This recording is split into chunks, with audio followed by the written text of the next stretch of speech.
Sistem hukum Anglo-Saxon atau biasa disebut dengan sistem hukum common law. Perbedaan mendasar dari sistem hukum Eropa kontinental, sistem hukum ini tidak mengenal kodifikasi, tetapi langsung tertuju pada kasus-kasus tertentu.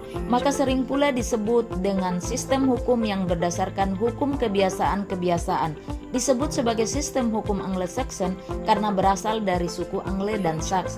Karakteristik dari sistem hukum Anglo-Saxon: pertama, kaidah-kaidah yang dihasilkan tertuju secara konkret kepada penyelesaian suatu kasus tertentu.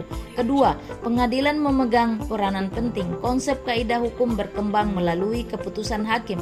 Ketiga, tidak adanya perbedaan prinsipil antara hukum publik dan hukum privat. Keempat, dikembangkan oleh praktisi dan proseduralis. Kelima, menekankan pada ciri tradisional hukumnya.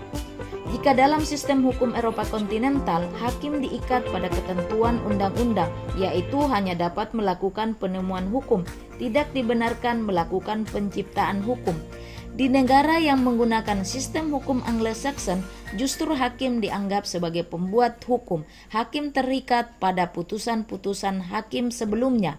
Bentuk penalaran yang digunakan dalam sistem hukum Eropa kontinental yaitu preposisi khusus atau pernyataan khusus ke preposisi yang umum, atau selanjutnya biasa disebut sebagai penalaran induktif.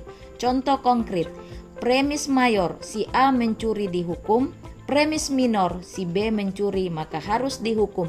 Konklusi, semua pencuri harus dihukum.